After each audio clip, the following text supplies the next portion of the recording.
কিছুটা স্বস্তির খবর দেবো। সেটা হচ্ছে যে দুর্যোগ, যে নিম্নচাপ, গভীর নিম্নচাপ তৈরি হয়েছিল, ডিপ ডিপ্রেশন, সেই নিম্নচাপ পশ্চিমবঙ্গ দীঘার কাছ দিয়ে চলে গিয়েছে উড়িষ্যার দিকে। গত 6 ঘন্টায় 7 কিলোমিটার প্রতি ঘন্টা গতিবেগে এই নিম্নচাপ, গভীর নিম্নচাপ যেটি সৃষ্টি হয়েছিল, সেটি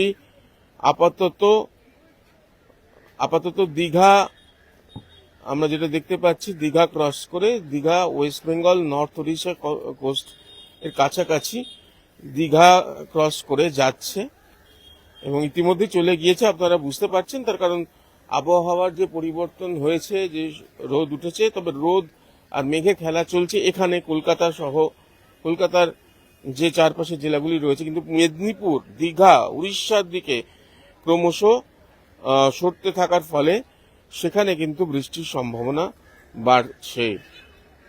আপাতত যা অবস্থান আমরা দেখতে পাচ্ছি, বালাসোরের কাছে পৌঁছে গিয়েছে 30 কিলোমিটার, বালাসোর থেকে 30 কিলোমিটার, উড়িষ্যার বালাসোর থেকে 30 কিলোমিটার, এবং উড়িষ্যার বারিপদা থেকে 50 কিলোমিটার, আর কেওনঝড় থেকে 170 কিলোমিটার ওড়িশার, এবং ঝাড়খণ্ড থেকে, জামশেদপুরের থেকে 160 কিলোমিটার দূরে অবস্থান করছে। যে বৃষ্টি দেখা যাচ্ছিল গতকালও, যে বৃষ্টি হয়েছে, বৃষ্টির পরিমাণ খুব একটা বেশি না, 4.1 মিলিমিটার, কিন্তু তার সঙ্গে দমকা হাওয়া ছিল। এই দমকা হাওয়া এবং বৃষ্টির যে ফলে যে দুর্যোগের সম্ভাবনার কথা ভাবা হয়েছিল, সেটা থেকে মুক্ত হলো পশ্চিমবঙ্গ, কিছুটা হলেও কাটছে দুর্যোগ, সেটাও ঠিক কথাই, কিন্তু বৃষ্টি থামছে না, বৃষ্টি কিন্তু চলবে। থেকে যে বৃষ্টি, সেই বৃষ্টি চলবে। তার কারণ একটু সাধারণ ভাষায় যদি বলা যায়, তাহলে যেটা আপনাদেরকে বলবো সেটা হচ্ছে এই যে ঘূর্ণিঝড়ের অনেক আগের স্টেজ, এই গভীর নিম্নচাপ, ঘূর্ণাবর্ত, এগুলো ঘূর্ণিঝড়ের অনেক আগের স্টেজ, কিন্তু এবং এটা অনেকটা জায়গা জুড়ে ছড়িয়ে থাকে, ফলে ততটা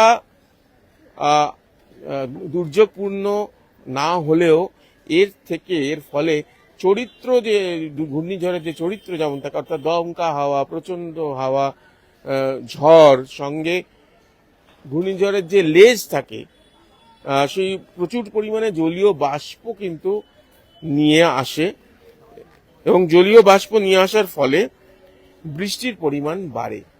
ফলে এক্ষেত্রেও যেহেতু সিস্টেম, মৌসুমী অক্ষরেখা রয়েছে, মৌসুমী বায়ু সক্রিয়, এবং এরকম একটা গভীর নিম্নচাপ তৈরি হয়েছে, সেটি এখন আপাতত সুন্দরবন, দীঘা পেরিয়ে গিয়ে উড়িষ্যার দিকে যাচ্ছে, খুব ধীর গতিতে যাচ্ছে।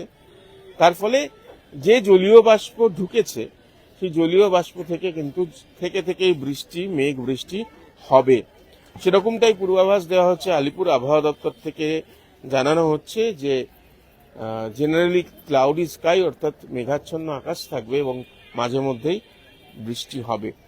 এবার একটু তাপমাত্রা কি ছিল দেখে নিই। গত 24 ঘন্টায় সর্বোচ্চ তাপমাত্রা ছিল স্বাভাবিকের থেকে 2.2 ডিগ্রি সেলসিয়াস কম, 30.4 ডিগ্রি সেলসিয়াস ছিল সর্বোচ্চ তাপমাত্রা। রাতের তাপমাত্রাও ছিল স্বাভাবিকের থেকে কম। 24 ঘন্টাতেও একই তাপমাত্রা থাকছে, সর্বোচ্চ থাকবে 30 ডিগ্রি সেলসিয়াসের আশেপাশে, এবং সর্বনিম্ন অর্থাৎ রাতের তাপমাত্রা থাকবে 26 ডিগ্রি সেলসিয়াসের আশেপাশে। অর্থাৎ এই মুহূর্তে আপনাদের স্যাটেলাইটের যে ছবি দেখা যাচ্ছে, প্রচুর মেঘ রয়েছে, কিন্তু যে সিস্টেমটা তৈরি হয়েছিল, যেটা আস্তে আস্তে, আপনি বারবার বলছি যে ঘূর্ণিঝড়ের অনেক আগের অবস্থা, কিন্তু কোথাও গিয়ে এর মধ্যে যে ঘূর্ণিঝড়ের যে চরিত্র থাকে সেটা রয়েছে, এবং এটা অনেকটা জায়গা জুড়ে। তার ফলে ততটা আক্রমণাত্মক নয়, ততটা দুর্যোগ সৃষ্টি করার মতো ক্ষমতা না থাকলেও জলীয় বাষ্প প্রচুর পরিমাণে এই সিস্টেম নিয়ে এসেছে, মৌসুমী বায়ুকে সক্রিয় করেছে, ফলে বৃষ্টি চলবে। দক্ষিণবঙ্গের কলকাতা সহ চারপাশের জেলাগুলিতেও বৃষ্টি হবে, থেকেই রোদ বৃষ্টির খেলা কিন্তু চলতেই থাকবে। আপাতত ওয়ান লাইনার একটাই, আবহাওয়ার এই মুহূর্তে পরিস্থিতি যে নিম্নচাপ দুর্যোগের অবস্থা তৈরি করতে পারত, সেই নিম্নচাপ উড়িষ্যার দিকে সরে যাচ্ছে। ফলে দুর্যোগের আবহাওয়া কাটছে, কিন্তু বৃষ্টি চলছে। আরও যে আপডেট আমরা আবহাওয়া দপ্তর থেকে পাবো আপনাদের জানাতে থাকবো। আপনারা চোখ রাখুন এই সময় লাইভে। নমস্কার।